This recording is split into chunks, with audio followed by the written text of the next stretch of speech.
안녕하세요. 오늘은 동사 은적이 있다, 니은 적이 있다 입니다.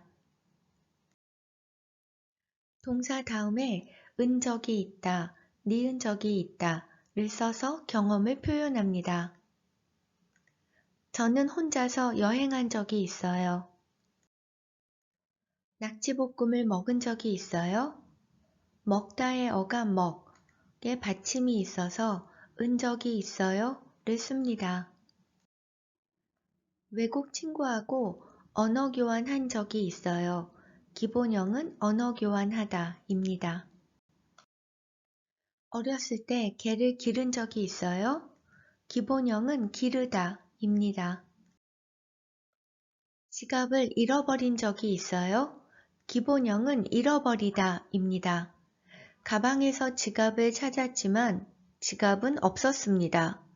지갑을 잃어버린 경험이 있습니다. 소매치기를 당한 적이 있어요. 지갑이 옷의 주머니에 있었습니다. 그런데 소매치기가 지갑을 가져갔습니다. 소매치기를 당한 경험이 있습니다. 병원에 입원한 적이 있어요. 동사 은적이 있어요. 니은 적이 있어요. 는 경험이 있다는 의미의 문법입니다. 좋은 일도 경험할 수 있습니다. 그리고 나쁜 일도 경험하고 싶지 않았지만 경험할 수 있습니다. 병원에 입원해 봤어요. 이렇게 말하지 않습니다. 동사 보다는 시도를 의미하는 문법입니다.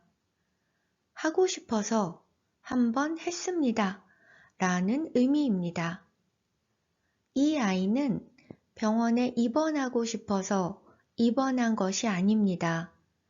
아파서 입원했습니다. 입원은 아이가 하고 싶은 것, 계획한 것이 아니었습니다.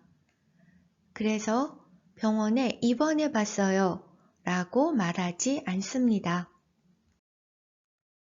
교통사고가 난 적이 있어요.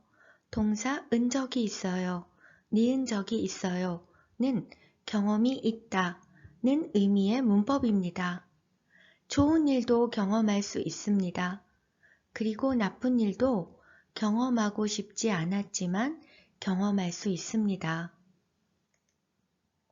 교통사고가 나봤어요. 이렇게 말하지 않습니다. 동사 보다는 시도를 의미하는 문법입니다. 하고 싶어서 한번 했습니다. 라는 의미입니다. 이 사람들은 교통사고가 나고 싶어서 난 것이 아닙니다. 교통사고를 계획하지 않았습니다. 그래서 교통사고가 나봤어요 라고 말하지 않습니다. 유명한 가수를 만난 적이 있어요. 유명한 가수를 만난 경험이 있습니다. 유명한 가수를 만나봤어요. 이렇게 말하지 않습니다. 유명한 가수를 우리 마음대로 만날 수가 없습니다.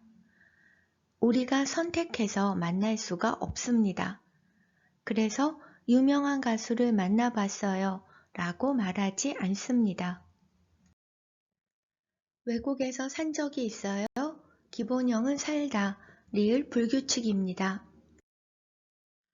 안 쓰는 물건을 판 적이 있어요. 기본형은 팔다, 리을 불규칙입니다. 친구에게 줄 목걸이를 만든 적이 있어요. 기본형은 만들다, 리을 불규칙입니다. 도자기 수업을 들은 적이 있어요. 기본형은 듣다, 디귿 불규칙입니다. 발이 아플 때까지 걸은 적이 있어요. 기본형은 걷다, 디귿 불규칙입니다. 발이 퉁퉁 부은 적이 있어요. 기본형은 붓다, 시옷 불규칙입니다. 퉁퉁 붓다는 아주 많이 붓다 라는 뜻입니다. 감기에 걸렸지만 약을 먹지 않았습니다. 그런데 감기가 다 나았습니다. 약도 안 먹었는데 그냥 감기가 나은 적이 있어요. 기본형은 낫다, 시옷 불규칙입니다. 동사 아어여 본 적이 있어요. 저는 파리에 가봤어요. 저는 파리에 간 적이 있어요. 두 문법을 같이 쓸 수 있습니다. 저는 파리에 가본 적이 있어요. 저는 파리에 가고 싶어서 선택해서 파리에 갔습니다. 그래서 저는 파리에 가본 적이 있어요. 라고 말합니다. 저는 한복을 입어봤어요. 저는 한복을 입은 적이 있어요. 저는 한복을 입어본 적이 있어요. 저는 한복을 한번 입고 싶었습니다. 그래서 한복을 입은 경험이 있습니다. 이 두 가지 의미를 다 말하고 싶을 때 저는 한복을 입어본 적이 있어요. 라고 말합니다. 그런 경험을 하지 않았다 라고 말하고 싶을 때 동사 다음에 은 적이 없다, 니은 적이 없다를 씁니다. 우리는 지금까지 한 번도 싸운 적이 없어요. 여자가 말합니다. 저는 거짓말을 한 적이 없어요. 남자도 말합니다. 저도 거짓말을 해본 적이 없어요. 오늘은 여기까지입니다. 오늘도 행복한 하루 되세요.